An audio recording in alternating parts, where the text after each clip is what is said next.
You don't lose your life all at once.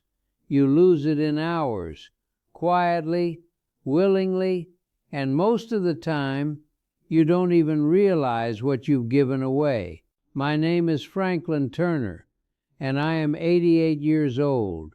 And if I could sit across from you right now, in a quiet room, with nothing but time between us, I would tell you this one thing first. I did not run out of time. I handed it over. When I was young, I thought life was something you built step by step, carefully, responsibly, the way everyone around me was doing it. You go to work, you earn, you provide, you stay consistent, and eventually everything falls into place. That was the belief I carried, and I lived by it. I remember the early mornings, the kind where the air is still cold and the world feels like it hasn't fully woken up yet. I would get dressed, quietly, trying not to disturb anyone, and step out into a day that already felt decided. There was something comforting about that, knowing where to go, what to do, what was expected of me.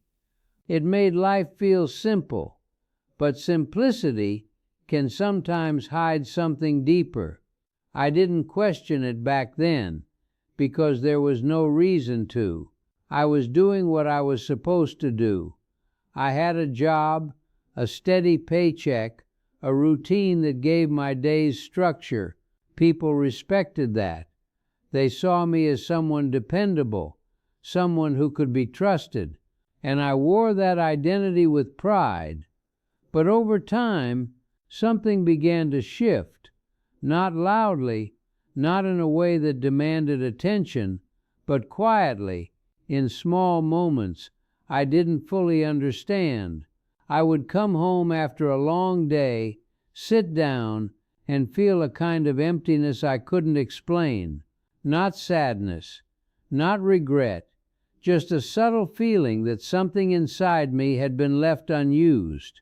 At the time, I ignored it, because when you're busy, when your days are full, you don't stop to examine those feelings. You tell yourself you're tired, that it's normal, that tomorrow will feel different, but tomorrow always looked the same. And that's how the middle-class trap begins. Not with pressure, not with struggle, but with comfort. You earn enough to live, enough to feel stable, enough to believe you're moving forward, but never enough to stop, never enough to step away, never enough to question whether the path itself is yours. I stayed on that path for years. I told myself I was building a life, and in some ways I was. A home, responsibilities fulfilled, expectations met. From the outside, everything looked right. Nothing was broken. Nothing was missing in a way that could be easily pointed out. But inside, there was a quiet truth I kept avoiding. I was not owning my time. I was trading it. And not for something equal. You see, when you sell your time, you are not just giving away hours. You are giving away energy, attention, presence, pieces of your life that cannot be returned. And when you do it every day, it becomes invisible. It feels normal. It feels necessary. But normal is not the same as right. I remember one afternoon very clearly, though at the time it seemed like nothing.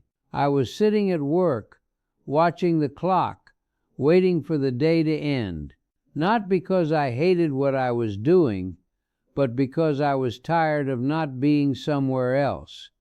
That thought stayed with me, because it made me realize something simple but difficult.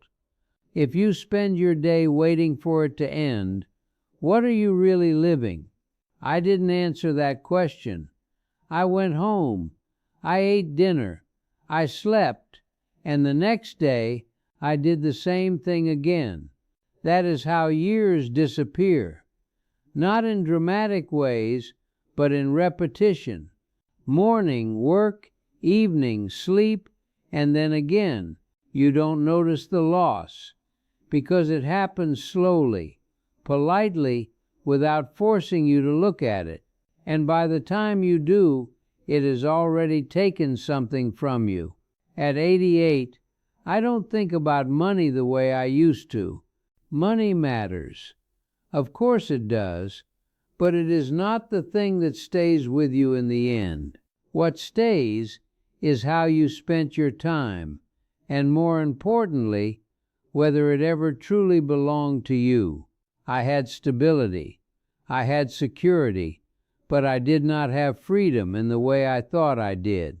Because freedom is not just the ability to earn, it is the ability to choose.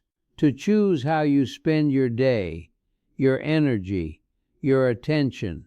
And I did not choose those things. I followed them. That is the difference no one explains.